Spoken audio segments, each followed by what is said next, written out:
Have you ever wondered how you're going to convince your child or your children to believe the way you do when it comes to ethics, character choices, and those sort of things? Because it seems like sometimes we have to create a great deal of power leverage to get them to do what we think is appropriate for them to do. And have you ever worried about or been concerned about, if your children are still at home, when they do move into adulthood and move out of your house and you no longer have the leverage you once did, how are you going to assure that they make the good character choices that you would hope that they would make in life? How do I have that impact on them? So, lecturing and just enforcement is not a way that a heart gets changed. And the Bible even talks about that the law just leads to further sin. It doesn't lead towards a right heart. And so we need something that will lead to the right heart.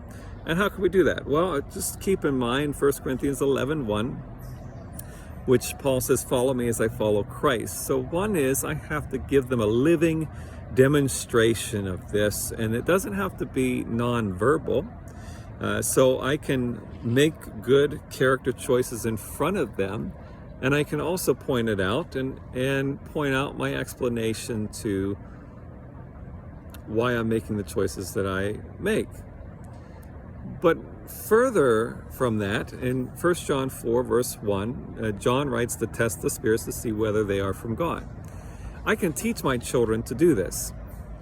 And what happens is, instead of me saying, when they have a choice in front of them, unless it's one I need to enforce, if it's a choice that I can allow them to make their own choice there, even if they could make the wrong choice and suffer some repercussions for it, when I have an opportunity that I can let my child make their own choice, what I should do there is show them how to test the spirits. So don't tell them the right choice, just question their choice. Just ask them, so what choice do you think you should make there? Why do you think you should make that choice? What do you think Jesus thinks about that choice? What do you think he would do? Does the Bible teach anything about that choice? What does the Bible say about that choice? What ideas does the Bible present that would help me navigate through that choice? Why does that matter? How would that impact my life? How would that impact my relationship with others, with Jesus? Would that possibly have negative impact upon me, upon others? What is the short-term effects of this? What are the long-term effects of this? And teach them to examine. You're not predetermining the outcome. You're not enforcing an outcome. You're showing them how to use skills to evaluate choices in a biblical way, hopefully. And the result will be that your children as adults might not make all the same choices that you make, but they might make them for good, faithfulness to Christ-centered, biblically minded, the well-being of themselves and others focus choices. And that's what we want them to be able to do. It's not really a matter of making sure they agree with me with 100 points. It's a matter of making sure that they know how to make good choices and how to test the spirits, like John said. So I encourage you, as you see them having the opportunity to make a choice, as you see a choice example surfacing, whether you made a choice or you witnessed somebody else making a choice, maybe even in a movie, you witness choices being made, start to ask them those kind of questions to get them to learn how to think. And again, they might not agree with you. They might not think your viewpoint is right.